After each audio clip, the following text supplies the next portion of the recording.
নবীর প্রেমে পাগল যারা প্রেম খেলা খেলে, হায়রে নবীর প্রেমে পাগল যারা প্রেম খেলা খেলে, কোনা কোনা নবীর প্রেমে পাগল যারা প্রেম খেলা খেলে।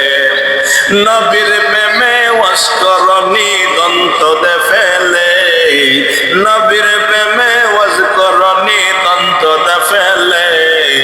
নবীর প্রেমে পাগল যারা প্রেম খেলা খেলে, কোনা কোনা নবীর প্রেমে পাগল যারা প্রেম খেলা খেলে।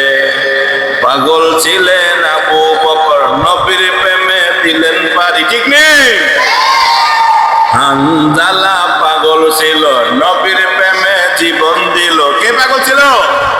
হানজালা পাগল ছিল, নবীর প্রেমে জীবন দিল।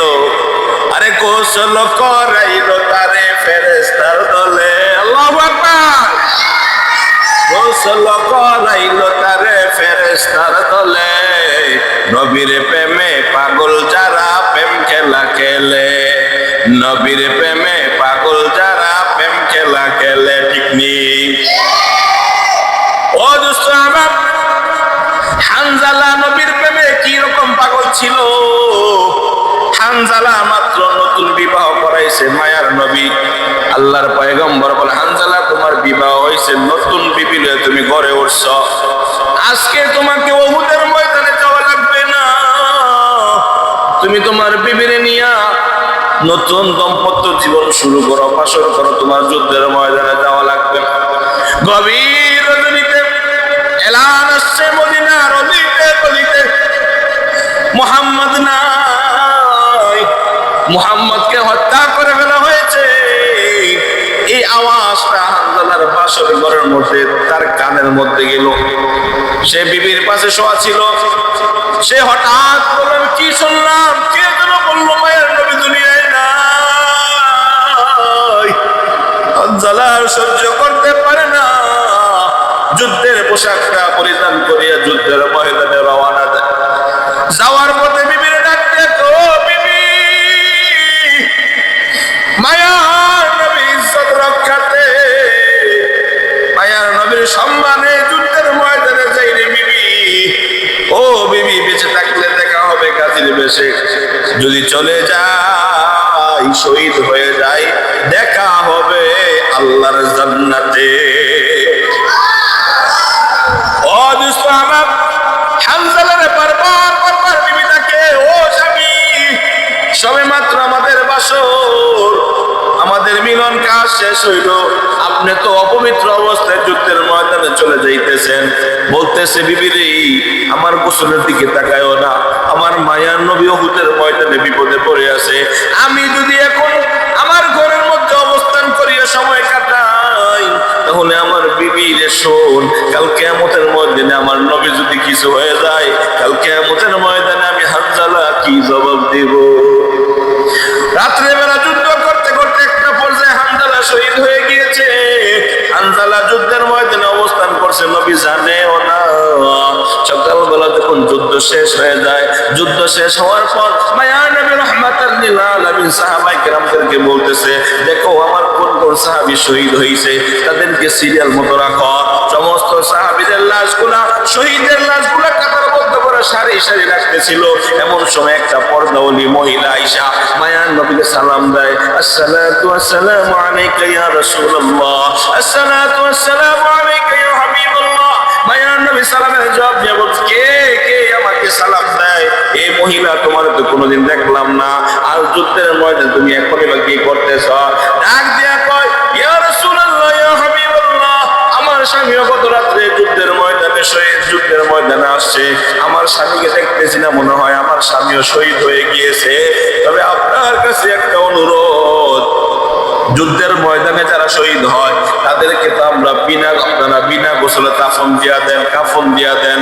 তবে আপনার কাছে আমার রিকোয়েস্ট, আমার স্বামী যদি দুনিয়া থেকে বিদায় নিয়ে থাকে, গো নবী, আমার স্বামীটারে একটু গোসল করায় কাফন দিয়েন, কারণ গতকাল রাত্রে আমার স্বামীর সঙ্গে আমার বাসর করা হয়েছে, আমার স্বামী নাপাক অবস্থায়, আপনার মৃত্যুর খবর শুনি না আমার স্বামী দৌড়ায় যুদ্ধের ময়দানে চলে আসছে। যদি আমার স্বামী দুনিয়া থেকে বিদায় নিয়ে থাকে গো নবী, একটু গোসল করাইয়া দাফন দিয়েন, কারণ আমার স্বামীর শরীরটা নাপাক রয়েছে। আল্লাহর হাবিব সাল্লাল্লাহু আলাইহি ওয়াসাল্লাম বলতেছে, এ মহিলা তুমি কার কথা বলতেছো? গতকালকে তো শুধু আমি আমার হানজালার বিবাহের কাজ সম্পন্ন করে আসছি। ডাক দিয়া কয়, ইয়া রাসূলুল্লাহ, ইয়া হাবিবাল্লাহ, আমি সেই হানজালার বিবি, একবার বলা যাবে নি আল্লাহু আকবার? আমি সেই হানজালার বিবি। গতকালকে হানজালার কানের মধ্যে যখন আওয়াজ আসছে মদিনাওয়ালা নাই, হানজালা দৌড়ে যুদ্ধের ময়দানে শহীদ হয়ে গিয়েছে। আল্লাহর পয়গম্বর সাহাবীদেরকে অর্ডার করলেন, তাড়াতাড়ি হানজালার লাশটা খুঁজে নিয়ে আসো। তালাশ করতে করতে থেকে হানজালার লাশটা দুনিয়ার মধ্যে নাই। নবীজি পেরেশান, হানজালার লাশ কই গেল? হঠাৎ করে জিবরাইল এসে বলতেছেন, ইয়া রাসূলুল্লাহ, ইয়া হাবিবাল্লাহ, ওই যে আকাশের দিকে তাকায় দেখেন ফেরেশতা দল কি নিয়ে যেন জমিনের মধ্যে আসতেছে। আল্লাহু আকবার। মায়া নবী রাহমাতুল লিল আলামিন তাকায় দেখলেন আকাশ থেকে ফেরেশতার একটা দল হাতে কইরা কারে যেন নিয়ে আসতেছে। তাকায় দেখে শহীদদের লাশগুলো যেখানে রাখা হয়েছে, সমস্ত লাশের শেষে ফেরেশতারা একটা লাশ নামায় রাখলো। এত সুন্দর দামি জান্নাতি কাফনের কাপড় পরায় রাখলো। মায়া নবী বুঝতে বাকি নাই, মনে হয় এটাই আমার হানজালা হবে। নবীজি দৌড়াইয়া যে দেখে গো, নবীর প্রেমে জীবন দেওয়া হানজালার লাশটা এত সুন্দর গোসল করাইয়া, এত দামি কাপড় পরাইয়া আল্লাহ তাআলা ফেরেশতা দিয়া পাঠায়া দিয়েছে। আল্লাহু আকবার। ও সাহাবা, মায়ার নবী তাকায় দেখলেন হানজালার দাড়ি বেয়ে বেয়ে টাটকা পানি পড়তেছে, চুল বেয়ে বেয়ে পানি পড়তেছে, মনে হয় সবে মাত্র গোসল করিয়ে আসছে। জিবরাইলকে ডাক দেখো, জিবরাইল, হানজালার শরীরের মধ্যে গোসলের পানি দেখা যায়, হানজালার গায়ের মধ্যে নতুন কাফনের কাপড় দেখা যায়। হানজালা তো না পাকারে গোসল করানো লাগবে। জিবরাইলকে আল্লাহ ডাক দেয়া কয়, জিবরাইল, আমার বন্ধুরে জানায় দে, যেই হানজালা আমার বন্ধুর ইজ্জত সম্মানে, যে হানজালা আমার হাবিবের বন্ধুর ভালোবাসায় পরের বিবির রাইখা নাপাক শরীর দিয়া যুদ্ধের ময়দানে চলে আসে, আমি আল্লাহ কি দেখি না? আমি আল্লাহ কি দেখি না? আমার মায়ার মধ্যে এত ঢেউ লাগছে, আমি আল্লাহ সহ্য করতে পারি নাই। ও হাবিব, হানজালার গোসল আপনার করানো লাগবে না। হানজালা আপনার প্রেমে পাস করে ফেলছে, আপনার প্রেমে জীবন দিয়ে ফেলছে। এই হানজালার আমি আল্লাহ বইলা যাইতে পারি না। দুনিয়ার কোন পানি দিয়ে গোসল করাইবেন, আমি আল্লাহ এটা চাই না। হানজালার প্রেম আমার কাছে এত ভালো লাগছে, এই জন্য আকাশের ফেরেশতা দিয়া জমিন থেকে হানজালারে প্রথম আসমানে নিয়ে আইসা আমি আল্লাহ ফেরেশতা দিয়া হাউজে কাউসারের পানি দিয়া হানজালারে গোসল করায় দিয়েছি। এই জন্যই বলেন, হানজালা পাগল ছিল, নবীর প্রেমে জীবন দিল। কোনা কোনা, হানজালা পাগল ছিল, নবীর প্রেমে জীবন দিল। গোসল করাইলো তারে ফেরেশতার দলে, গোসল করাইলো তারে ফেরেশতার দলে। নবীর প্রেমে পাগল যারা প্রেম খেলা খেলে, আরে নবীর প্রেমে পাগল যারা প্রেম খেলা খেলে। নবীর প্রেম আমাদের মাঝে দরকার আছে না নাই? ওই নবীর প্রেম ভালোবাসা আমাদের দিলের মধ্যে থাকা দরকার আছে না নাই? ওই নবীর কেউ ব্যঙ্গ করবে, ওই নবীকে কেউ গালি দিবে, আর আমরা নিঃশ্বাস ফেলে আনন্দে করবে, এটা হতেই পারে না, ঠিক কিনা?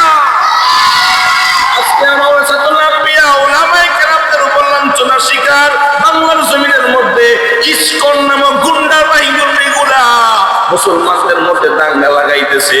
ওই যে গাজীপুরের ঘটনা দেখো, 2 দিন আগের ঘটনা, গাজীপুর মসজিদের খতিব সাহেবকে ওই ইসকন নামক গুন্ডা বাহিনী ইমাম সাহেবকে ধরিয়ে নিয়ে মারতে মারতে বাংলাদেশ বর্ডার পার করে ইন্ডিয়া নিয়ে মেরে ফেলার চিন্তা ভাবনা করেছিল। আল্লাহ তাআলার ফজল করমে যদিও হুজুর বেঁচে গিয়েছে, কিন্তু একজন আলেমের ইজ্জতের মধ্যে হানা দিয়েছে। এই জন্য আমরা হুঙ্কার দিয়ে বলতে চাই, বাংলার জমিনে ইস্কনদের কোনো জায়গা নাই, ঠিক কিনা? ইসলামের জন্য